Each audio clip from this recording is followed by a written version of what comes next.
The coffee cup shattered against Lucas Reed's shoulder before he even saw it coming. He didn't flinch. The scalding liquid soaked through his courier jacket, steam rising from the cheap polyester as laughter erupted across the marble lobby of Meridian Tower. Lucas stood perfectly still, his delivery scanner still gripped in one hand, the other holding a stack of priority documents that were now splattered with espresso. "Did I say you could stand there?" Victor Hale's voice cut through the lobby like a blade. He was tall, sharp-suited, the kind of man whose presence demanded attention. His smile was wide, performative, designed for the audience of junior executives and assistants who had frozen mid-stride to watch. "I asked you a question, courier." Lucas met his eyes. Said nothing. "You're dripping on Italian marble," Victor continued, stepping closer. His cologne was expensive, suffocating. "That tile costs more than you make in a year." "Actually, scratch that. More than you'll ever make in your entire worthless life." More laughter. Someone whistled. Lucas could feel every eye in the lobby on him, could hear the phones being raised, cameras angling for the perfect humiliation shot. This was content. This was entertainment. A nobody getting destroyed by somebody. "I'm here to deliver documents to the executive floor," Lucas said quietly. His voice was steady, controlled. "Signature required." Victor snatched the scanner from Lucas's hand and hurled it across the lobby. It skittered across the marble and cracked against a stone pillar. "You don't speak unless spoken to. You don't make eye contact. You don't exist in spaces like this unless we allow it." He turned to his audience, arms spread wide. "This is what participation trophies create, people. No sense of hierarchy. No respect for achievement." Lucas bent down slowly and began picking up the scattered documents. His hands didn't shake. His jaw didn't clench. He simply collected each page with the same mechanical precision he'd used for 3 years in this job. "Look at him," Victor said, laughing. "Broken already. This is natural selection, folks. Some people are built to serve. Others are built to lead." He planted his shoe on one of the documents Lucas was reaching for. "Leave it." Lucas straightened. For just a moment, something flickered behind his eyes. Something cold and calculating that didn't match the courier uniform, or the coffee stains, or the performance of submission everyone expected. Then it was gone. "You're right," Lucas said softly. "I apologize for the disruption." Victor blinked. He'd expected anger, defiance, something he could crush more publicly. The easy capitulation threw him off just enough that his smile faltered. "Get out," he said. "And tell your supervisor you're banned from this building. Permanently." Lucas gathered what documents he could, left the scanner where it had fallen, and walked toward the exit. His shoes squeaked slightly on the wet marble. Behind him, the conversations resumed, the spectacle already being uploaded, hashtagged, monetized. He pushed through the brass revolving door into the gray afternoon of Harbor City and allowed himself one slow breath. His phone buzzed. Unknown number. He stared at it for 5 long seconds before answering. "Lucas Reed?" The voice was female, older, precise. "Who's asking?" "Someone who just watched you get humiliated in a lobby full of predators and didn't break character once." There was something approving in her tone. Impressive restraint. Lucas stopped walking. The sidewalk traffic flowed around him like water around a stone. "I don't know what you're talking about." "Yes, you do. You've been waiting for a call like this your entire life, even if you didn't know it." A pause. "You're about to lose your job. Your supervisor already received a complaint from Meridian Tower. Victor Hale has made it personal." Lucas said nothing. "Tomorrow morning, 9 a.m., there's an address I'm going to send you. Come alone. Dress however you want. It won't matter." The voice softened slightly. "Your mother's name was Sarah Reed. Your father, you've been told, died before you were born. One of those statements is true. The line went dead.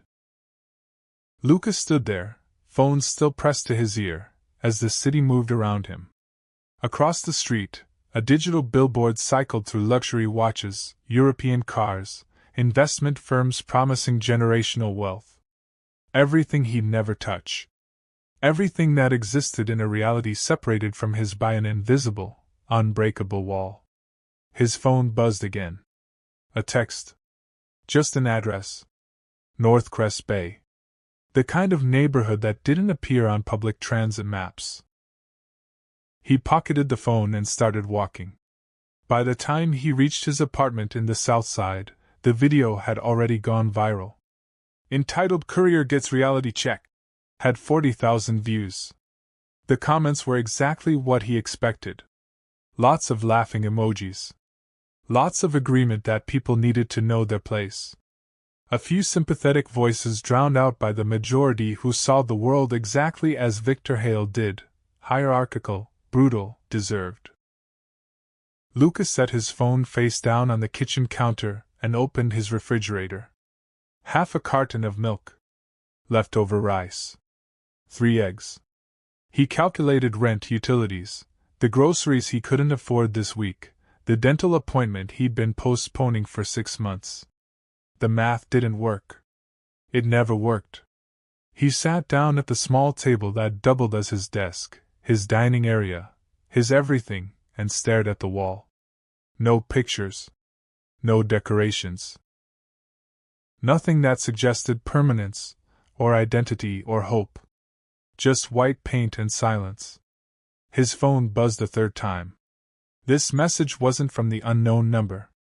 It was from his supervisor. "You're terminated effective immediately. Clean out your locker by end of week. Don't bother asking for a reference." Lucas read it twice. Then he set the phone down gently, stood, and walked to the window. 5 stories below, Harbor City pulsed with life. People rushing home. People rushing to work. People rushing towards something that mattered. He'd been one of them once. Believed that effort equaled outcome. That dignity was inherent. That the world rewarded patience. He didn't believe that anymore. But he also didn't believe the alternative. That cruelty was strength. That power justified itself. That men like Victor Hale deserved what they had simply because they'd seized it. Lucas believed in a third option. He just hadn't found it yet. The next morning, he dressed in the only button-down shirt he owned, took 2 buses and walked 40 minutes to reach the address in North Crest Bay. The houses here didn't have numbers. They had names. Estates set back behind gates and old trees, the kind of wealth that didn't announce itself because it didn't need to. The address led him to an iron gate with a simple intercom. He pressed a button. "Name," a voice said. "Male. Professional. Lucas Reed." The gate opened without another word. The driveway curved through manicured grounds toward a stone manor that looked like it had been transplanted from another century. No ostentation. No flash. Just old money, quiet power, the kind that shaped cities without ever appearing in Forbes lists. The front door opened before he reached it. A woman stood in the threshold. 70, maybe older, with silver hair pulled back and eyes that looked like they'd spent decades evaluating men and finding most of them wanting. "You came," she said. "You knew I would." "Yes." She stepped aside. "Come in, Lucas. We have a great deal to discuss, and very little time to waste on pleasantries." Lucas entered, and the door closed behind him with the soft, final sound of a life ending and another beginning. The interior of the manor was nothing like Lucas expected. No crystal chandeliers or golden fixtures. No museum pieces displayed like trophies. Just clean lines, dark wood, and furniture that whispered quality without shouting wealth.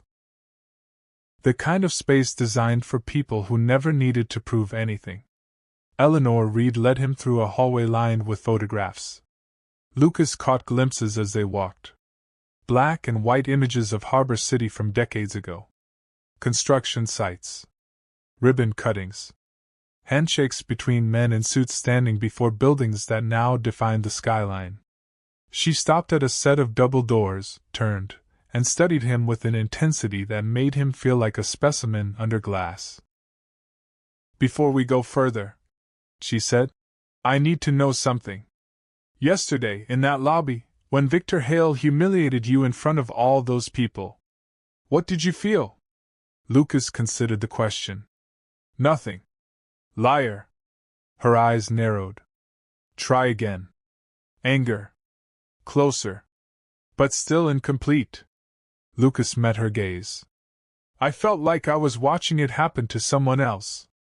Like I was standing outside myself, observing a performance I'd seen 1,000 times before. Different actors.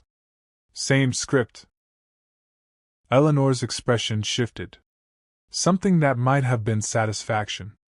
"Good. That detachment will serve you well." She opened the doors. "Come."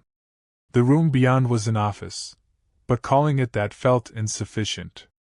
Floor-to-ceiling windows overlooked Northcrest Bay. The desk was massive, dark mahogany, its surface empty except for a single folder. Behind it, the wall held a map of Harbor City marked with pins, zones, connections that looked like a neural network. "Sit," Eleanor said, gesturing to a leather chair across from the desk. Lucas sat. She remained standing, backlit by the windows, her silhouette sharp against the gray morning light. "Your mother died when you were 7, she began. "Pneumonia, the records say. You went into state care. Bounced between foster homes until you aged out at 18. You've worked career jobs, warehouse positions, anything that paid enough to keep a roof over your head." She paused. "You've lived 26 years believing you came from nothing. That you are nothing." Lucas said nothing. "You were lied to." Eleanor opened the folder and slid it across the desk. "Your father didn't die before you were born. He died 8 months ago. His name was Thomas Reed. He built half of this city. And he built it with the understanding that wealth without character is just expensive weakness." Lucas stared at the folder but didn't touch it. "Thomas had one child. You. He knew your mother briefly, loved her genuinely, but circumstances. Politics. Business pressures. He made a choice." Eleanor's voice hardened. "He walked away. But he never forgot. He watched. He tracked. He knew exactly where you were every single day of your life." "If he knew," Lucas said quietly, "why didn't he?" "Because he wanted to see what you'd become without advantage. Without shortcuts. Without the corruption that comes from inherited power." Eleanor moved around the desk, her hands clasped behind her back. Thomas Reed believed that wealth reveals character. That most men, given unlimited resources, become monsters. He wanted to know if his son would be different. Lucas finally opened the folder. Inside were documents. Legal papers. Account statements. Numbers that didn't make sense until he realized they weren't thousands or even hundreds of thousands. They were millions. Plural. Many. "This is the Reed Trust," Eleanor continued. "It holds controlling interests in 17 companies across Harbor City. Real estate. Infrastructure. Manufacturing. Holdings that influence everything from housing developments to public transportation." She leaned forward. "As of this morning, you have access to those accounts. Not full control. Not yet. But access. Enough to move pieces. Enough to change outcomes." Lucas looked up from the papers. "Why now?" "Because you passed the test." "What test?" 26 years of obscurity. 26 years of being treated like you don't matter. And yesterday, when that smug little tyrant threw coffee on you and expected you to break, you didn't. Eleanor's smile was thin, sharp. You stayed silent. You absorbed it. You walked away. That's not weakness, Lucas. That's control. And control is the only thing that matters when you're holding real power. Lucas set the folder down carefully. There's a condition. Of course there is. Eleanor returned to her position by the window. You cannot reveal who you are. Not publicly. Not yet. The moment you attach the Reed name to your face, you lose the only advantage that matters: invisibility. Men like Victor Hale operate in the light. They perform power. You'll operate in the dark. You'll move through systems, redirect resources, influence outcomes without ever taking credit. She turned to face him fully. Can you do that? Can you have power and never announce it? Lucas was quiet for a long moment. Outside, the city spread out like a game board. Millions of lives intersecting, colliding, struggling. Somewhere down there, Victor Hale was probably destroying someone else. Somewhere down there, another Lucas Reed was getting humiliated in another lobby. Yes, he said. Then we begin. Eleanor moved to the map on the wall, tapping one of the pins. Victor Hale works for Archway Development. They're in the middle of a hostile acquisition of a manufacturing firm called Coastal Metals. If they succeed, 300 workers lose their jobs and the property gets flipped for luxury condos. She glanced back at him. You now own the debt Archway is using to finance that acquisition. The bank that issued it is one of yours. Lucas stood, moved closer to the map. How much debt? 42 million. And if that debt gets called in early? Archway collapses. Victor Hale, who's been promised a VP position upon completion of the deal, gets nothing but a resume gap and a reputation for failure. Lucas studied the map. Pins connected by red string. A web of influence so complex it would take months to fully understand. But he didn't need to understand all of it. He just needed to pull one thread. Do it, he said. Eleanor smiled. It wasn't warm. You'll need an intermediary. Someone who can move in those spaces without raising suspicion. I'll arrange it. By end of week, Archway will receive notice. Victor won't know why. Won't know how. He'll just know that his golden ticket disappeared. And the workers at Coastal Metals? They keep their jobs. The acquisition fails. Business continues. Eleanor returned to the desk, pressed a button on an intercom. But understand this, Lucas. You're not playing hero. You're not redistributing wealth or fixing injustice. You're learning how power actually works. How systems can be bent. How men who think they're untouchable can be reminded they're not. A man appeared in the doorway. Mid-40s, gray suit, the kind of face that disappeared in crowds. This is Marcus, Eleanor said. He'll be your primary contact. Anything you need moved, changed, or researched goes through him. He's discreet, efficient, and expensive. Fortunately, you can afford him now. Marcus nodded once. Mr. Reed. Lucas hesitated only a second. Just Lucas. As you prefer. Marcus's expression didn't change. I've already prepared initial briefings on your holdings. We should begin immediately. Eleanor gestured toward the door. Your apartment in Southside is no longer suitable. Marcus will arrange for something more appropriate. Nothing ostentatious. You're still a courier as far as the world knows.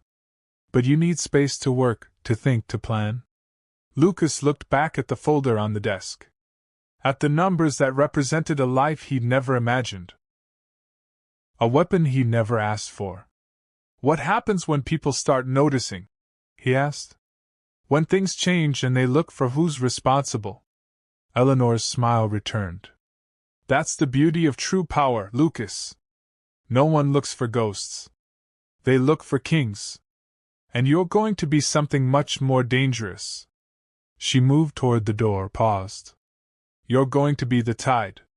Invisible, inevitable, everywhere and nowhere. Lucas followed Marcus out of the manor, and into a car that was waiting in the circular drive. As they pulled away, he looked back once.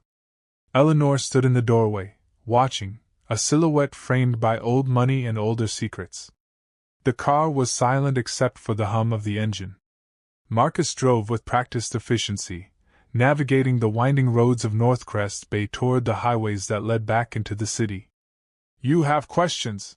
Marcus said without looking away from the road. "Hundreds." "Ask 3. The rest can wait." Lucas considered. "First, Eleanor. Who is she really?" Thomas Reed's attorney for 40 years. The only person he trusted with the full scope of his holdings. "She's not family, but she executed his final wishes with more loyalty than most blood relatives would." "Second, these companies I supposedly control. How much autonomy do I actually have?" 70% voting shares in most. "Enough to block decisions, redirect priorities, replace leadership if needed. But you're not CEO of anything. You're the invisible shareholder.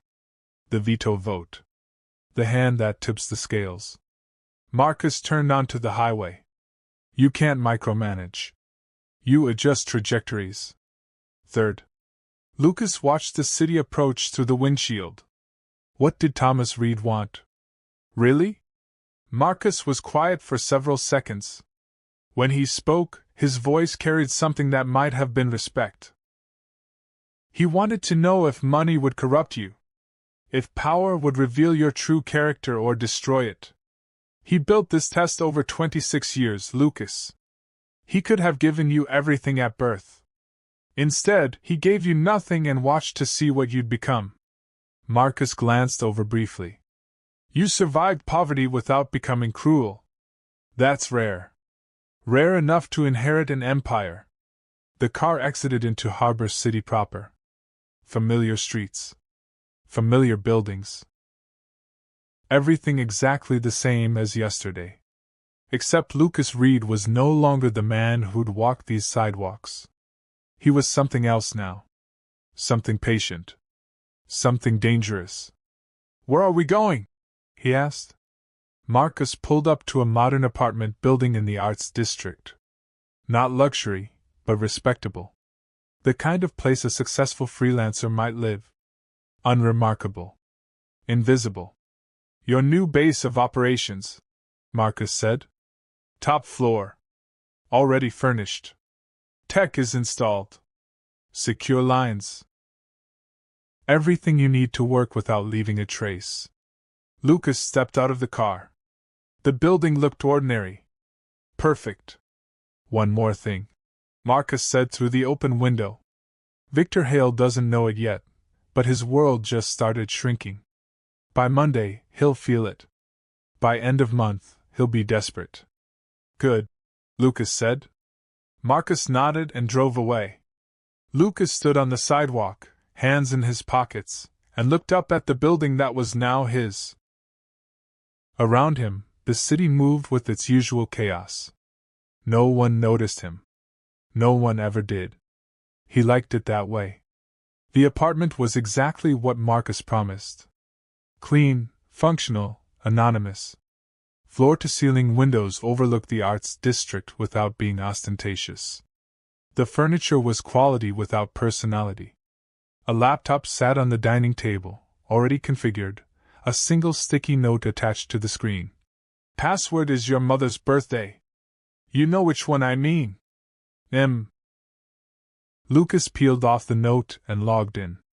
The desktop displayed a single folder. Reed Holdings Overview. He opened it and spent the next 4 hours reading. Company profiles. Financial statements.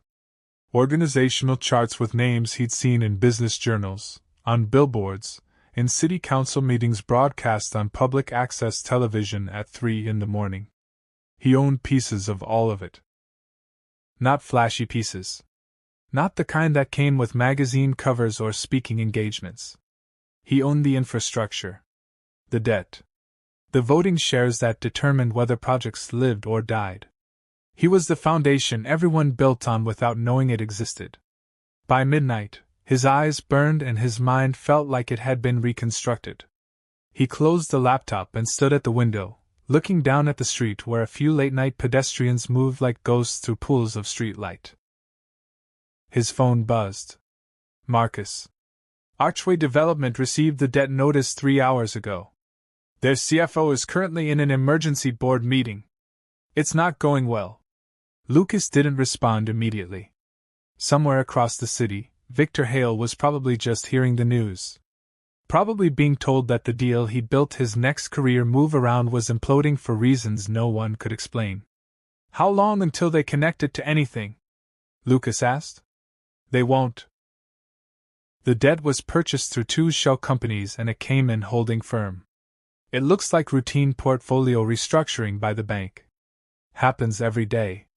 They'll search for conspiracies and find nothing but bad timing. And Coastal Metals? Safe. The workers don't even know how close they came to unemployment. Marcus paused. You should sleep. Tomorrow begins your real education. The line went dead. Lucas set the phone down and realized he wasn't tired. His body hummed with something that wasn't quite adrenaline. More like clarity. For 26 years he'd been navigating a world that made no sense, where effort didn't correlate with outcome, where the rules changed depending on who you were. Now he understood why. The rules hadn't changed. He'd just been playing a different game than everyone else without knowing it. He slept 4 hours and woke to sunlight cutting through the windows like a blade. His phone showed 3 missed calls from his old supervisor, probably wondering why he hadn't cleaned out his locker. Lucas deleted the notifications and dressed in the same cheap clothes he'd worn for years. The disguise wasn't a disguise. It was armor. Marcus arrived at 8 with coffee and a thin briefcase. We have a situation developing. Not urgent, but interesting. They sat at the dining table. Marcus opened the briefcase and pulled out a tablet showing a news article. Naomi Carter, urban planner, works for the city's development office. She's been flagged by Archway's legal team as a potential obstacle to their backup projects. Lucas studied the photo. Professional headshot. Serious eyes. The kind of face that suggested competence without pretense. Why does she matter to me? Because she's about to be professionally destroyed for doing her job correctly. Archway can't touch their primary target now, so they're pivoting to smaller developments. Strip malls. Predatory housing contracts. Projects that gut neighborhoods for short-term profit. Marcus tapped the screen. Ms. Carter wrote an environmental impact report that would block 3 of them. Archway's response is to discredit her publicly, pressure the city council, and have her quietly removed. When? City council meets in 2 days. Victor Hale is personally leading the pressure campaign. He needs a win after losing Coastal Metals.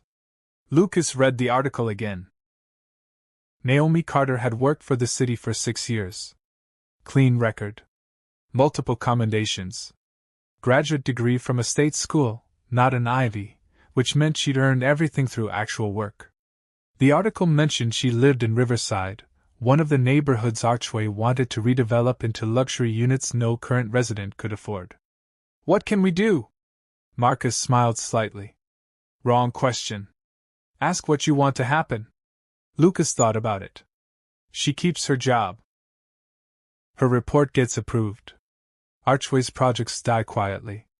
Then we need leverage on 3 city council members who are currently in Archway's pocket. By tomorrow night. Marcus pulled up 3 profiles. All 3 have vulnerabilities. Financial connections to shell companies. Conflicts of interest that violate ethics guidelines. Nothing illegal enough to prosecute, but enough to humiliate if it becomes public. Do we have proof? We will in 6 hours. I have researchers already digging. Marcus closed the tablet. But here's the real question, Lucas. Once we have that leverage, what do we do with it? Threaten them publicly? Anonymous leaks to journalists? Or something quieter? Lucas stood and walked to the window. Below, the city was waking up. People rushing to jobs. Students heading to classes. Lives moving forward with the assumption that the ground beneath them was solid. We don't threaten, Lucas said. We redirect. Find out what they actually care about. What they need. Then make it clear that cooperating with Naomi Carter's report is how they get it. And if they don't care about anything except money? Then we make supporting Archway more expensive than opposing them. Marcus nodded slowly. You're learning. Good. He stood and collected his briefcase. I'll have full profiles by tonight. We move tomorrow. Quietly. After Marcus left, Lucas spent the morning reading everything he could find about Naomi Carter. Not just professional articles, but city planning forums, public comment records, editorials she'd written for neighborhood newsletters. A pattern emerged. She wasn't idealistic. She was pragmatic. She understood how systems worked and fought within them, not against them. She didn't protest in streets or organize rallies. She built cases, filed reports, made herself impossible to dismiss because her work was too thorough to ignore. Lucas respected that. Around noon, his phone rang. Unknown number. He almost didn't answer, then reconsidered. Yes? Is this Lucas Reed? A voice he didn't recognize. Professional but strained. Depends who's asking. My name is Naomi Carter. I'm calling because your name came up in a very strange context, and I need to understand why. Lucas went very still. I don't know what you're talking about. I received an anonymous email this morning. It said I should contact you. That you might have information relevant to some projects I'm working on. She paused. I don't know who you are or why someone would send me your name, but I'm thorough. So I'm calling. Do you know anything about Archway Development's planned construction in Riverside? Lucas's mind raced. Someone had connected him to this. Someone knew he was moving against Archway. The question was who and why. Ms. Carter, I'm a courier. I don't know anything about development projects. The email said you used to deliver to Meridian Tower. That you had an incident with Victor Hale. Lucas closed his eyes. The video. Someone had seen the video and made connections that shouldn't exist yet. I did, he said carefully. I was fired because of it. I don't see how that's relevant to. It might not be. But I've learned to follow strange threads when they appear. Especially when powerful people are trying very hard to make me disappear. Her voice softened slightly. Look, I don't know what this is about. Maybe it's nothing. But if you know anything, if you've seen anything while delivering to these buildings, I'd appreciate a conversation. Lucas thought fast. This was dangerous. Meeting her in person meant exposure, meant variables he couldn't control. But it also meant opportunity. A chance to understand the ground-level reality of what he was manipulating from above. There's a coffee shop on 4th and Maritime, he said. Tomorrow, 2 p.m. I can give you 30 minutes. Thank you. I'll be there. She hung up. Lucas sat motionless for a full minute, then called Marcus. We have a problem. I'm listening. Naomi Carter just called me. Someone sent her my name. Told her I might have information about Archway. Silence on the other end. Then, that's not us. We haven't made contact with anyone yet. Then who? I don't know. But I'll find out. Marcus's voice went cold. This changes the timeline. If someone else is playing in this space, we need to know who and what their goal is. I'm meeting her tomorrow. Absolutely not. You can't risk. I already agreed. If I back out now, it raises more questions. Lucas kept his voice level. Besides, I need to see her. Need to understand what we're actually protecting. Marcus was quiet for several seconds. Fine. But I'm putting surveillance on the location. And Lucas? Be careful. The moment you start caring about the people in these situations, you become predictable. Predictability gets you killed in this world. Noted. Lucas hung up and returned to the window. Somewhere out there, someone was watching. Someone had connected him to Archway's problems faster than should have been possible. That meant either incredible luck or inside information. Neither option was comforting. The next afternoon, Lucas arrived at the coffee shop 20 minutes early. He ordered black coffee and sat in a corner booth with clear sight lines to both entrances. Old habits from a life of watching, waiting, being invisible in spaces that wanted to erase him. Naomi Carter arrived exactly on time. She looked like her photo but sharper in person. Late 20s, professional but not corporate. She scanned the room with the same careful assessment Lucas had done, spotted him, and approached directly. "Lucas Reed?" "Naomi Carter." She sat across from him without ordering anything. "Thank you for meeting me. I know this is strange. Strange doesn't begin to cover it." She pulled out a tablet and set it between them. "I'm going to be direct because I don't have time for games. Archway Development is trying to push through 3 construction projects that will displace over 400 families. The environmental and economic impact reports I filed should block them, but suddenly I'm being stonewalled by city council members who were supportive 2 weeks ago. My supervisor has stopped returning my calls. And this morning, I found out there's a complaint filed against me claiming professional misconduct." Lucas sipped his coffee. "That's unfortunate, but I still don't see what it has to do with me." "Neither do I. That's why I'm here." She leaned forward. "But here's what I know. The same day I received this anonymous email telling me to contact you, Archway Development loses a major acquisition deal. Coastal Metals? 42 million in debt called in early for no apparent reason. The timing is suspicious." Lucas kept his expression neutral. "Markets are unpredictable. Markets are never unpredictable. They're just complex. And someone just moved a very large piece very quietly." Her eyes narrowed. The email also included a number. A phone number registered to a law firm that represents Reed Holdings. Lucas's heart rate spiked but his face remained calm. "Never heard of them." "Really?" "Because Reed Holdings owns the bank that called in Archway's debt." She tilted her head. "And your last name is Reed. That's an interesting coincidence." "Common name." "Not that common." She sat back. "Look, I don't know what your angle is. Maybe you're a whistleblower. Maybe you have a grudge against Victor Hale. And based on that video, I wouldn't blame you. But if you have information that can help me stop these projects, I need it. People are going to lose their homes." Lucas met her eyes. She wasn't playing. She genuinely cared.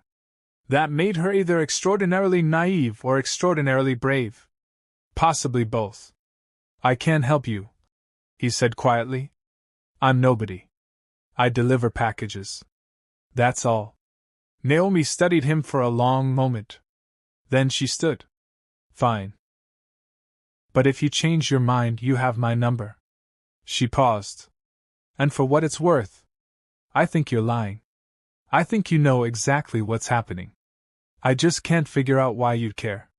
She left without another word. Lucas sat alone in the booth, coffee going cold, and realized he just made a critical mistake. He looked her in the eye and felt something. Empathy. Recognition. The dangerous belief that maybe some people deserved protection. His phone buzzed. "Marcus. We found who sent the email. You're not going to like it. Tell me." "Eleanor." Lucas closed his eyes. "Why?" "Because she's testing you again. She wants to see what you do when the invisible game becomes personal. When you can't just move pieces from a distance." Marcus paused. "She's forcing you to choose, Lucas.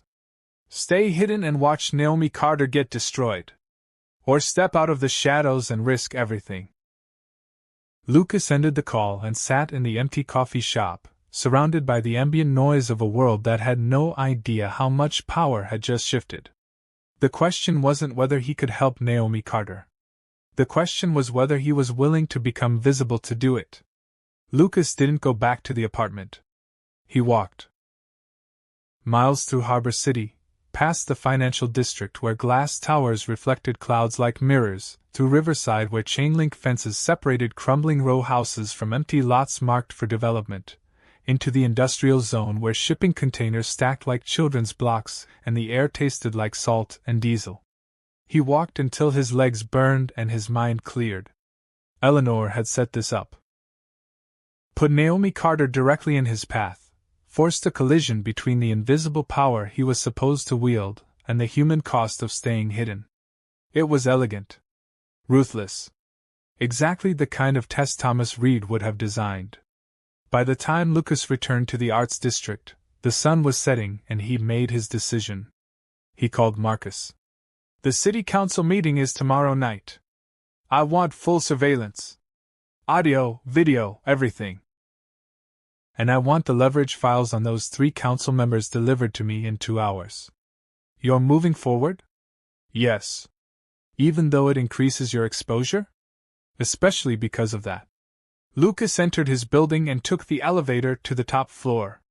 "Eleanor wants to see if I'll hide or act. I'm going to show her I can do both." Marcus was silent for a moment. "Understood. The files will be ready." Lucas spent the next 3 hours memorizing everything. Council Member Patricia Shaw, District 7. 62 years old, 20 years in office. Her voting record showed consistent support for development projects, but the financial disclosures revealed something interesting. Her husband owned a consulting firm that received contracts from every major development that passed through her district. Not illegal. Barely unethical. But optically devastating if presented correctly. Council Member James Okonkwo, District 3.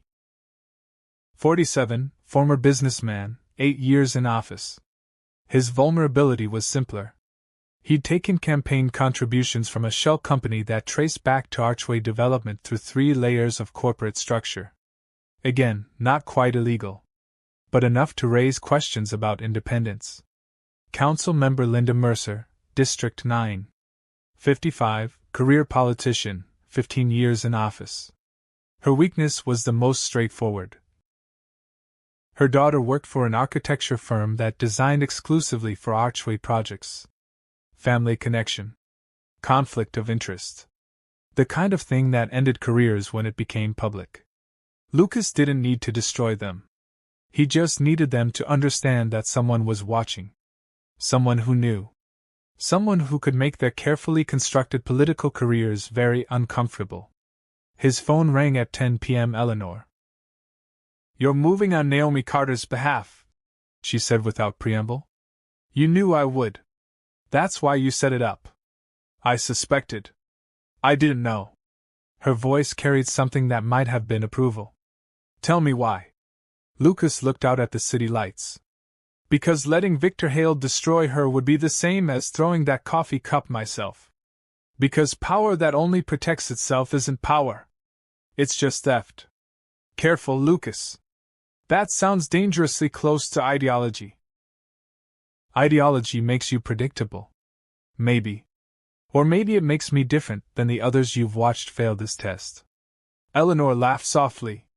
"Thomas would have liked you. He'd also be terrified of you." She paused.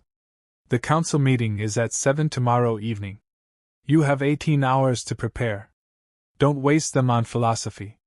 She hung up. Lucas worked through the night. Not on the council members. Marcus had that handled. Instead, he researched Victor Hale. Really researched him. Not just professional history, but patterns. The man's career was a masterclass in aggressive advancement.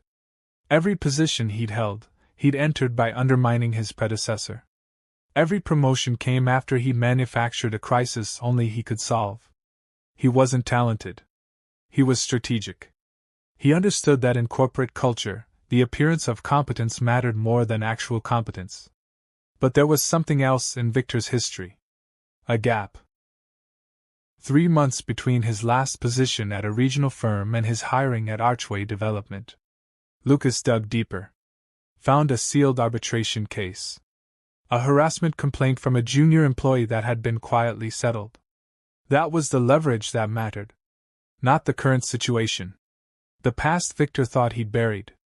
Lucas called Marcus at 4 a.m. I need everything on Victor Hale's arbitration case from 2 years ago. Names, details, settlement amounts. Everything that was sealed. That's not accessible through normal channels. I don't care. Get it? This is different than moving financial pieces, Lucas. This is personal destruction. He made it personal when he decided to destroy Naomi Carter for doing her job correctly. Lucas kept his voice level. I'm not leaking it. Not yet. But I want him to know I have it. I want him to understand that his past isn't as buried as he thinks. Marcus exhaled slowly. 6 hours. Maybe 8. Make it 4. The line went dead. Lucas showered, changed into the same worn clothes he'd been wearing for years, and left the apartment as dawn broke over Harbor City. He took the bus to Riverside, got off at the stop nearest the neighborhood Archway wanted to demolish, and walked. The area wasn't picturesque. Wasn't gentrified or charming.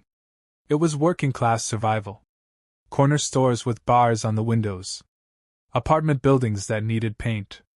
But between the exhaustion and the wear, there was life. A man opening a bodega, arranging fruit in wooden crates. 2 women in scrubs walking toward the bus stop, night shift ending. Kids waiting for a school bus, backpacks too big for their small frames. This was what Archway's spreadsheets couldn't capture. The actual human cost of redevelopment. These people would be offered relocation assistance that wouldn't cover first and last month's rent anywhere else in the city. They'd be scattered, communities broken, for the crime of living in a neighborhood that suddenly had investment potential. Lucas stood on the corner and watched the sunrise paint the brick buildings gold. Then he took the bus back to the Arts District. Marcus called at noon. I have the file. It's worse than I thought. The sealed complaint wasn't just harassment. There were financial irregularities. Victor had been falsifying expense reports, using company funds for personal trips, then threatening the woman who discovered it with career destruction if she reported it. The arbitration settlement included a non-disclosure agreement and a cash payout that came from Victor personally, not the company. Send it to me. Lucas, if you use this. I know what I'm doing. The file arrived 30 seconds later. Lucas read through it twice. The woman's name had been redacted even in the sealed documents, but the details were clear. Victor Hale was exactly who Lucas thought he was. A man who wielded power like a weapon and assumed he was untouchable because he never faced real consequences. That was about to change. At 6 p.m., Lucas dressed differently.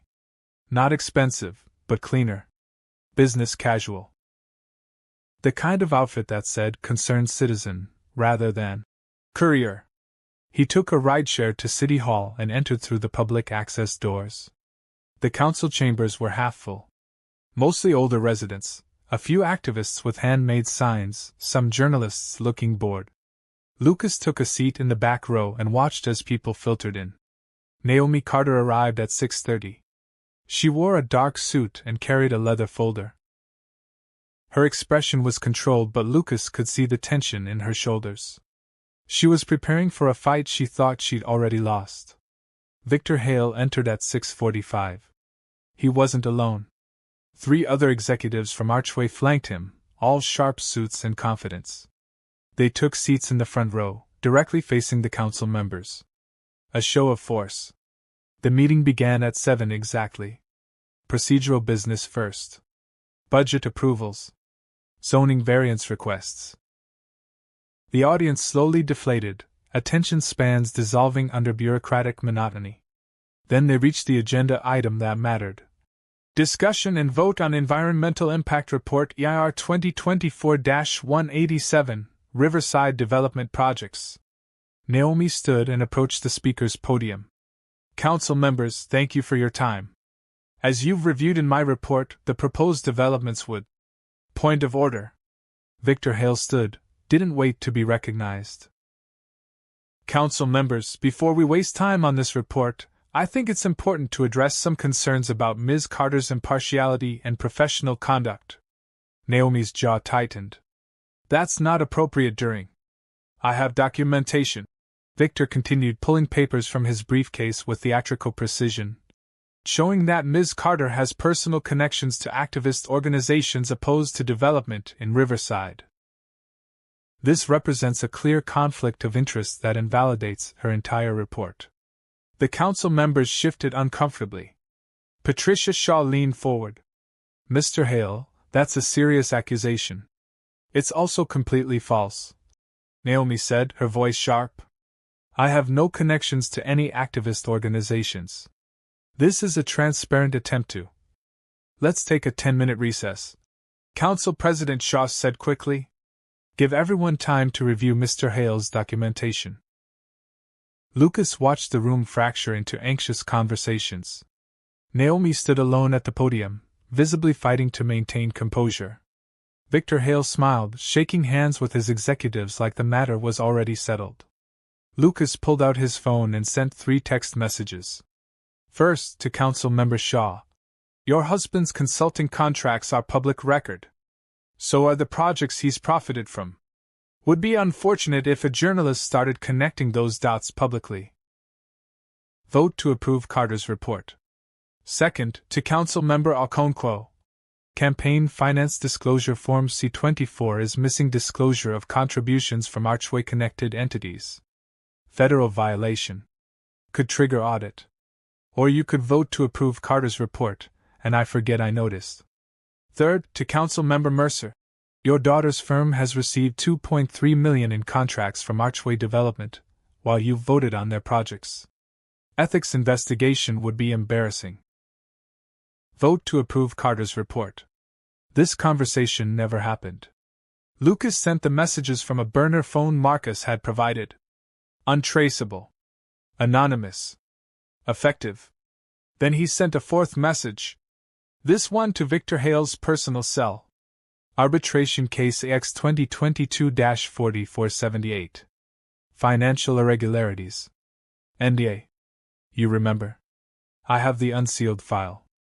Leave Naomi Carter alone or it becomes tomorrow's headline. Lucas watched Victor across the chamber. Saw the moment he read the message. Saw his face go pale, then red, then carefully blank. Saw him look around the room like he was searching for a ghost. The recess ended. Council members returned to their seats. Patricia Shaw cleared her throat.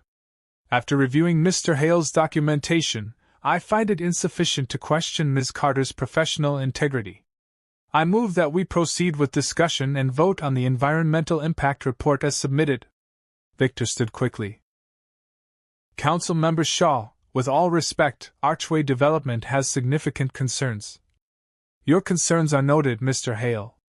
But this body makes decisions based on evidence and professional analysis, not accusations. Shaw's voice was firm. Ms. Carter, please continue your presentation. Naomi looked stunned but recovered quickly. She walked through her findings. 3 separate projects that would violate soil contamination thresholds, displace residents without adequate relocation provisions, and create infrastructure burdens the city couldn't support. Her presentation was thorough, data-driven, and possible to dismiss. When she finished, the vote was called. Shaw. Approve. Okonkwo. Approve. Mercer. Approve. The remaining 4 council members split 2-2, but it didn't matter. Majority approval. The environmental report stood. Archway's projects were blocked. Victor Hale sat motionless as his executives whispered urgently around him. His expression was carved from stone.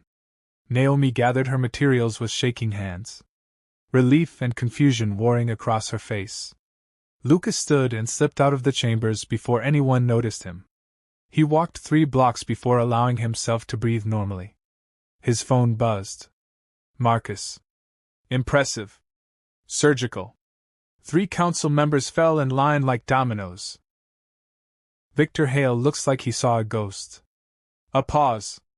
But you know this isn't over. You just made an enemy who will dedicate his life to finding out who hit him. Let him look, Lucas said. He won't find anything. You sound confident. I am. Confidence is dangerous. So is fear. Lucas ended the call. He took the bus home, sat in his apartment surrounded by silent wealth and invisible power, and allowed himself a moment of satisfaction. Naomi Carter would keep her job. 400 families would keep their homes. Victor Hale would spend the next month trying to figure out how his guaranteed win became a public loss. And Lucas Reed remained exactly what he'd always been, invisible, underestimated, unknown. The only difference now was that he understood his own capacity for damage. And that understanding changed everything. 3 weeks passed like a held breath. Lucas watched from the shadows as Victor Hale's world contracted. Archway Development reassigned him from acquisition lead to regional compliance officer. A demotion dressed in corporate language. His office moved from the 42nd floor to the 37th. His assistant was reassigned. The VP position he'd been promised evaporated like morning fog. Marcus provided updates with clinical precision. He's making inquiries, asking questions, trying to find connections between the debt call, the council vote, the anonymous message. So far, he's found nothing. Keep it that way, Lucas said. But Victor wasn't the only one asking questions. Naomi Carter called on a Wednesday afternoon. Lucas almost didn't answer, then reconsidered. Lucas Reed speaking. It's Naomi. We need to talk. About what? About the fact that 3 council members who were going to kill my report suddenly changed their votes. About the fact that Victor Hale looked like he'd been threatened into silence. About the fact that I know you had something to do with it. Lucas said nothing. I'm not accusing you. Naomi continued. I'm thanking you. But I'm also asking you to be honest with me. Who are you really?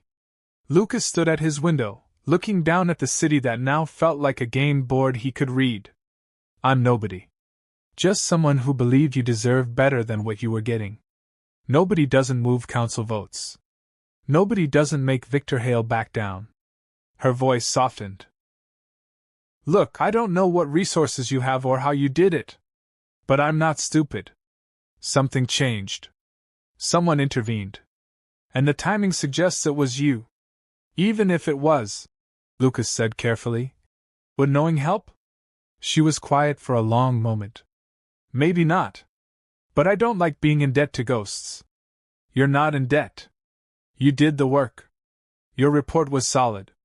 The council just needed permission to do the right thing. Permission you gave them.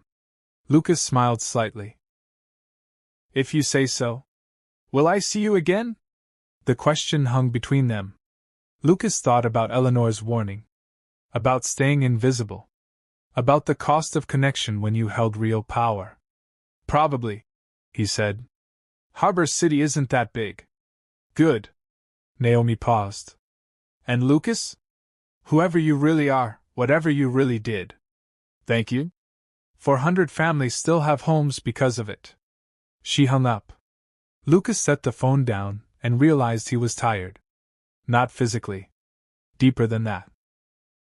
Tired of the performance. Of the split between who he appeared to be and who he was becoming. His phone buzzed again. Eleanor. Come to North Crest Bay. Tonight. We need to discuss your progress. The manner felt different this time. Less intimidating. Or perhaps Lucas had changed enough that intimidation no longer worked the same way. Eleanor waited in the study, standing before the same map of Harbor City. More pins had been added since his last visit. More red string connecting points of influence. You've been busy, she said without turning around. I did what you wanted. Stayed invisible. Used leverage instead of force. Achieved outcomes without taking credit. Yes. She finally turned to face him. And in the process, you've developed something dangerous. What's that? A conscience. Eleanor moved to the desk, poured 2 glasses of whiskey from a crystal decanter. She offered one to Lucas. Thomas had one too. It nearly destroyed him twice. Made him hesitate when he should have acted. Made him care about outcomes beyond profit margins and power consolidation. Lucas took the glass but didn't drink. You say that like it's a weakness. In this world, it is. The moment you start protecting people because you care rather than because it serves your interests, you become vulnerable. She sipped her whiskey. Naomi Carter is a perfect example. Helping her served no strategic purpose. It didn't expand your holdings or eliminate a meaningful threat. You did it because you felt it was right. And that's wrong? It's complicated. Eleanor sat behind the desk. Thomas built this empire by being ruthless when necessary and generous when strategic. But late in life, he started making decisions based on morality rather than utility. It cost him. Nearly cost everything. Lucas finally drank. The whiskey burned in a way that felt clarifying. So what are you telling me? Become a monster or lose? I'm telling you to be conscious of your choices. To understand that every person you protect, every injustice you correct, creates a pattern. Patterns can be traced. Eventually, someone will connect enough dots to see your shape in the shadows. Eleanor leaned forward. Victor Hale is already looking. He doesn't know what he's looking for yet, but he's looking. How long before he finds something? Then I'll deal with him. How? More anonymous threats? More financial pressure? Eleanor's smile was thin. You've already shown him you exist. Shown him there's someone out there powerful enough to move pieces he thought were fixed. That knowledge alone makes you a target. Lucas set down his glass. What would Thomas have done? He would have destroyed Victor Hale completely. Made an example so devastating that no one else would dare investigate. Eleanor stood and moved to the window. But Thomas also died alone, surrounded by wealth and haunted by every person he'd crushed to build it. So perhaps his way wasn't the answer either. Then what is? Eleanor turned back to him. That's what you're here to discover. Thomas spent 26 years testing you to see if you'd be different. If you'd find a third path between ruthless power and self-destructive mercy. She gestured to the map. You have the resources now. The access. The leverage. What you do with it defines not just your future, but the future of everything Thomas built. Lucas walked to the map. Studied the pins. The connections. The city laid bare as a network of influence and control. Somewhere in that web was Victor Hale, still searching. Somewhere was Naomi Carter, still working to protect people who didn't know her name. Somewhere were 400 families living in homes they didn't know they'd almost lost. I'm not going to become what I fought against, Lucas said quietly. But I'm also not going to pretend I don't have power. There's a balance. I'll find it. Eleanor nodded slowly. Then I've done what Thomas asked. Given you the tools and stepped back. She moved toward the door, paused. One last thing. Victor Hale is planning something. Marcus flagged unusual activity. Meetings with investigators. Large cash withdrawals. Whatever he's doing, it's personal and it's aimed at finding whoever moved against him. Let him look. Don't underestimate him, Lucas. Desperate men are dangerous. And you've made him very desperate. Lucas left the manor as midnight approached. The drive back to the city felt longer than usual. He thought about Thomas Reed, a man who'd built an empire and died alone. About Eleanor, loyal for 40 years but unable to provide answers. About the choice every person with power eventually faced, use it for themselves or spend it protecting others. The third option was harder. Using power strategically. Protecting without becoming a savior. Moving through systems without being consumed by them. Lucas didn't know if he could do it. But he was going to try. Back in his apartment, he stood at the window one last time before sleep. The city glowed below, millions of lights representing millions of lives. Most of them would never know his name. Never understand that someone was watching, adjusting, protecting from a distance. That was fine. Lucas Reed had spent 26 years being invisible. He was good at it. And now that invisibility was a weapon more powerful than any title or public position could ever be. His phone buzzed one final time. A text from an unknown number. I know what you did. And I'm going to find you. VH. Lucas read it twice, then deleted it. Victor Hale could search all he wanted. He'd never find the ghost who destroyed him. Because the most dangerous power wasn't the kind people could see. It was the kind they never knew existed until it was too late. Lucas smiled and turned away from the window. The real game was just beginning. And he was playing it perfectly. If this story kept you hooked until the very end, imagine what else you're missing. Hit that subscribe button right now so you never miss another tale of hidden power and ultimate justice. Drop a comment below telling us what you think Lucas should do next. And if you believe in karma coming full circle, smash that like button. More stories are coming. Stay tuned.